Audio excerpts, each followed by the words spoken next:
మన తెలంగాణలో కొన్ని వందల సంవత్సరాల క్రితం రెండు పెద్ద బండరాల మధ్యలో లక్ష్మీ నరసింహస్వామి స్వయంభూగా వెలిసారు. ఇది ఎక్కడ అంటే జగిత్యాల జిల్లాలోని వెలుగటూరు మండలం కిషన్ రావుపేటలో.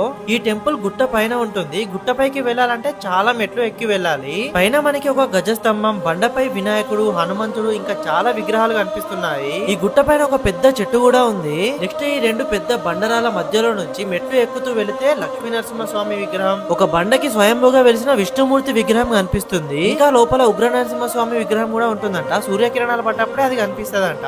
అయితే ఒకప్పుడు దీని వెనకాల కూడా ఒక కోనేరు ఉండేదంట. అప్పట్లో ఒక ఆమె బట్టలు వినడం వల్ల ఆమె పైన బండబడి చనిపోయిందంట. ఈ గుట్టపైకి ఎక్కేటప్పుడు మధ్యలో ఒక పాత నంది విగ్రహం కూడా ఉంది. అయితే ఈ టెంపుల్ కి వచ్చిన వాళ్ళు ఇక్కడ లక్ష్మీ నరసింహస్వామిని దర్శించుకున్న తర్వాత ఇక్కడే గుట్ట కింద కోళ్ళని మేకల్ని కోసుకొని తింటారు. ఇక్కడ చాలా పెద్ద జాతర కూడా జరుగుతుంది. ఈ నాగపల్లి లక్ష్మీ నరసింహస్వామి గుట్టపై నుంచి మంచి మంచి లొకేషన్స్ కూడా కనిపిస్తున్నాయి. నాకైతే చాలా బాగా నచ్చింది ఈ గుట్ట. మీరు ఈ నాగపల్లి లక్ష్మీ నరసింహస్వామి టెంపుల్ కి వచ్చారా? వస్తే మీకు ఎట్లా అనిపించిందో కామెంట్ చేయండి. దీని ఫుల్ వీడియో యూట్యూబ్ లో పెట్టాను, చూడండి. ఈ వీడియోని మీ ఫ్రెండ్స్ అండ్ ఫ్యామిలీ అందరికి కూడా షేర్ చేయండి.